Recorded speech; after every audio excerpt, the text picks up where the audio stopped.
like, regardless of how it turned out, I love my mission experience. And I'm very much grateful for it, even though it was not the way I planned it.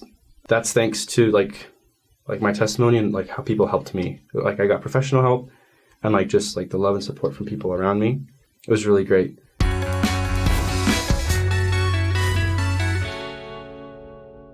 Hey guys, welcome back to Saints Unscripted. Today, we are super excited to be with our friend Frasier. He is an awesome guy. So we're going to talk about mission stuff and his story. So let's just kind of dive right in, but tell us a little bit about yourself. So I just turned 20 on the 17th.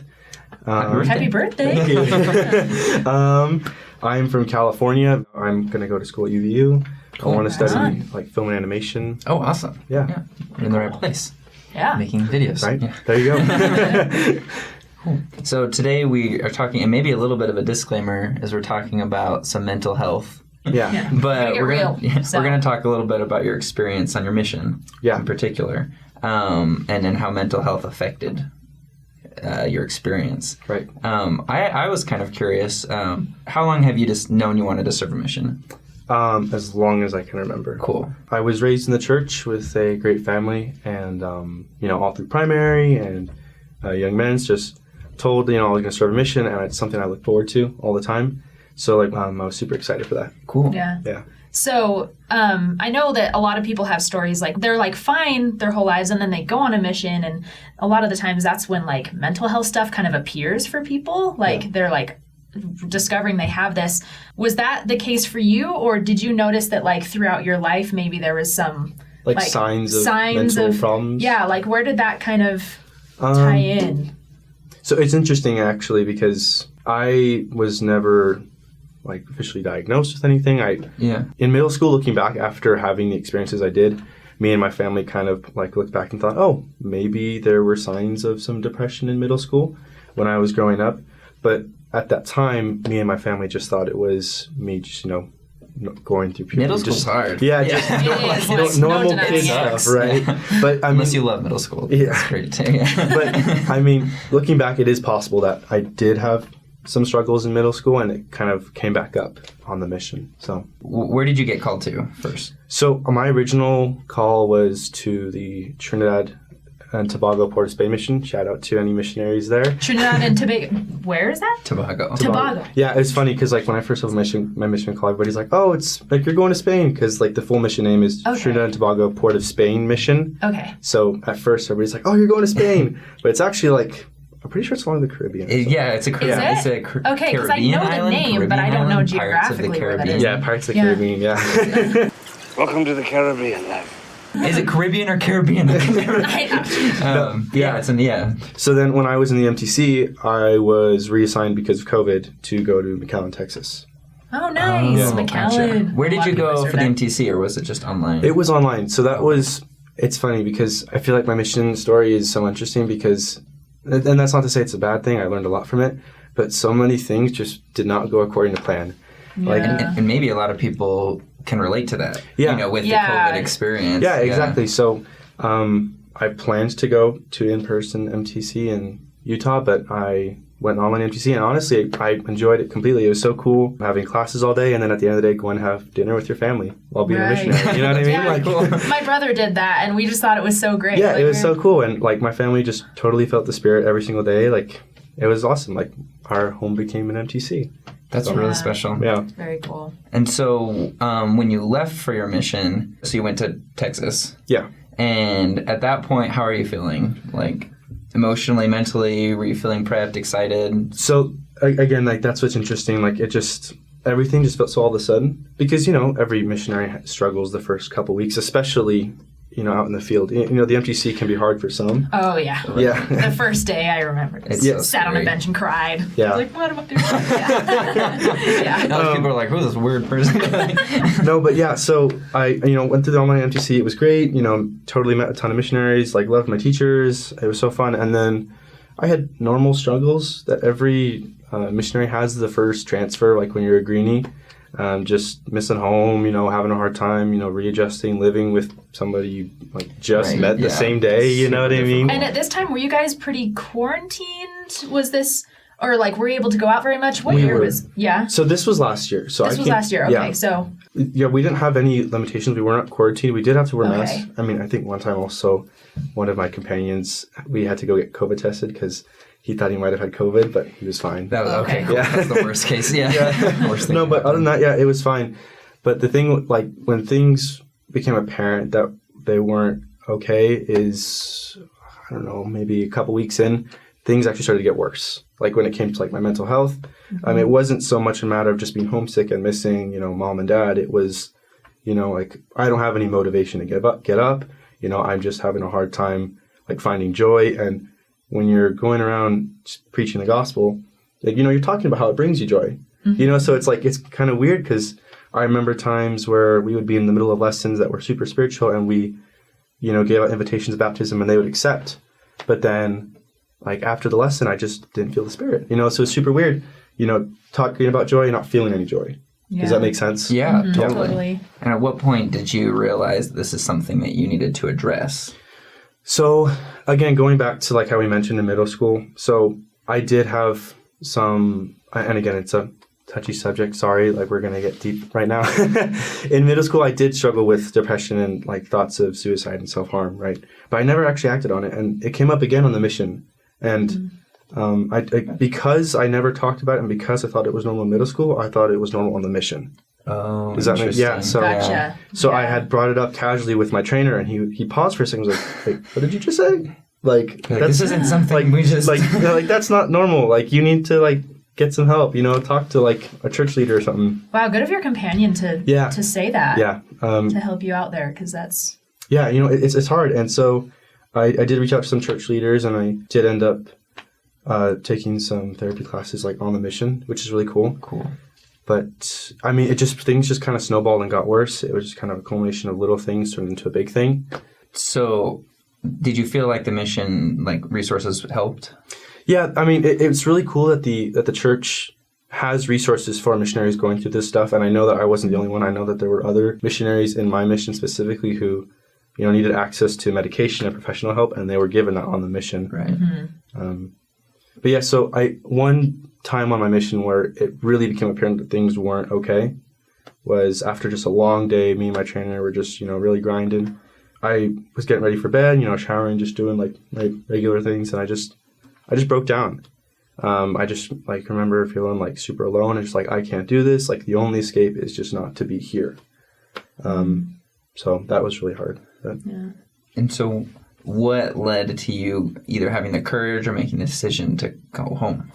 So it's a process, Yeah. So like if a missionary is just bored or just doesn't want to be on the mission, you can't just say, "Oh, I want to go home." Like, okay, there's a process. They want to. Yeah, they really want to help you stay out. Yeah. I mean, and that's the thing. Like, I don't think any mission president likes to send home missionaries early. Right. Oh, so, for sure. No. Yeah. Yeah. So I had a couple meetings with a therapist, and I was told I took a test, and I was diagnosed with anxiety and depression. And then I met with my church leaders and my mission president, my parents. So we decided on having me stay out a little longer to see if things got better. And again, these thoughts were just really reoccurring, and thankfully I hadn't acted on them. But I remember getting a phone call from a church leader, and she just asked me, she said, "Elder Perez, like, do you feel that you need to go home? Because I think you do." She just told me, like, honestly, like, it was nice because she cared about me. You know what I mean? Like, she said, I think you need to go home and get better. So once I did get home, I struggled with it still. It wasn't immediately a fix. Like, oh, I'm home now. I'm happy. Right. You know what I mean? Part of you kind of hopes that that's the case. Yeah, a part of me hopes. But then I struggled with depression differently in the sense of now I felt like a failure. Like I mentioned, I had looked forward to a mission my entire life. And then I got there. And then I had to come back early. You know what I mean?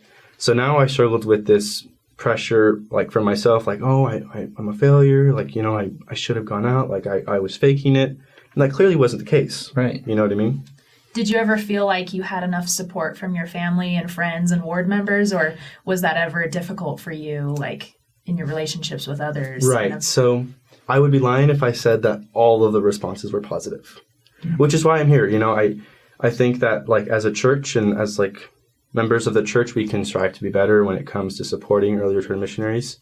And as long as they're honest, if a missionary was honest with their church leader and with themselves, and they come home early for reasons out of their control, then I think just like as members of the church, we can do better when it comes to supporting them. But I did receive phone calls from leaders in my home ward, saying like, hey, like, we love you. Like, we're proud of you. If you ever need us, like, we're here. My family was like super supportive. And, it was hard because it was new to me and it was new to them. So at first it was difficult understanding how to handle that stuff. Right. But I mean, now they're just beyond supportive, and I love them to death. I got lucky with my family. Yeah. Yeah. Do you feel like now, because how long have you been home? So I came home in March of last year. Okay. How long had you been out?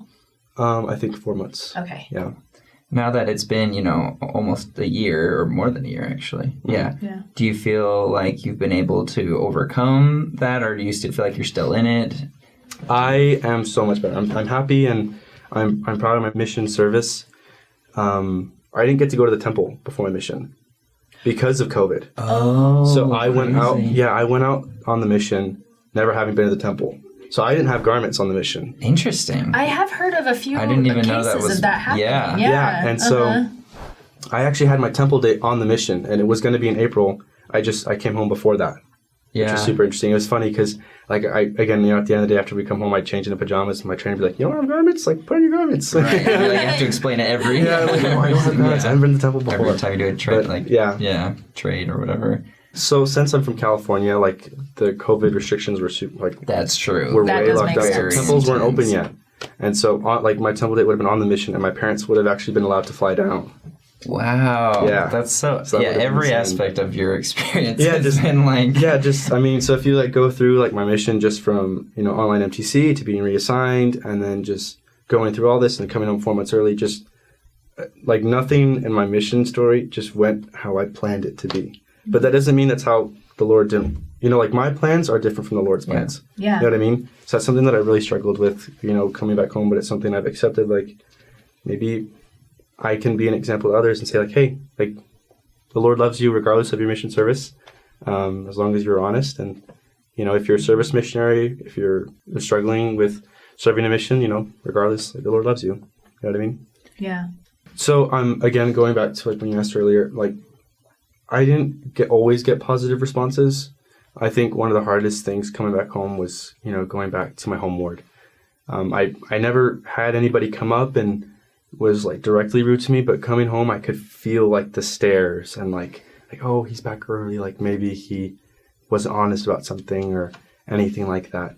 But also, what didn't help, like I didn't help myself. I was hard on myself, saying like, oh, I just messed up. Like, I disappointed like myself, and I let down my family.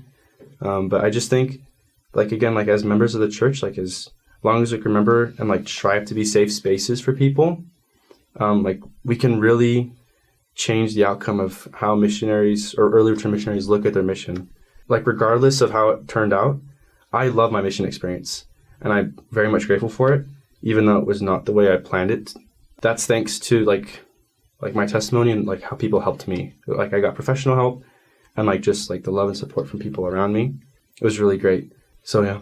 So if you could say, like, if somebody knows someone who's struggling, either came home early from a mission, struggling with mental health issues, and their friends like sharing all this, if you as the friend, like, what could they do to help that person? I would just urge people, like, strive to be a judge-free zone. And I know it's hard to reach out to people, like, even like if you're not super close with them, but like if you know somebody in your ward or just somebody in your family, just reach out and give them a call. I remember so many times receiving phone calls and just crying, just out of, like, happiness, hearing somebody say, hey, I love you, and I know the Lord loves you. He's not going to look at you any less. We're not going to look at you any less. Like, we're proud of you. It just meant the world for me to hear that. And I know it would mean the world for others. Yeah. I think sometimes people forget that, like, sometimes we think just like don't say anything, just be nice to them. Yeah, like just kind of be passive just walk and around tiptoe, it, but never, what you're saying is like people need to feel and hear that they have support. Mm-hmm. So I love that you highlighted that. Yeah. Mm-hmm. Sweet. Awesome. Well, any other final words that you want to share, or any words of advice for anyone who might have come home early from a mission? Active missionaries, couple missionaries, service missionaries, early return missionaries, I know that the Lord loves you, and just keep being the amazing missionaries that you are. You guys are great. Right on. Okay. Thank you so much Frasier. for joining our this show has today. been awesome. Thank you, guys. Yeah. Go ahead, and as we always ask you to do, please like, subscribe, hit the notification button, and share your thoughts in the comments with us. Or if you have questions for Frasier. So. You trying to wave I- goodbye?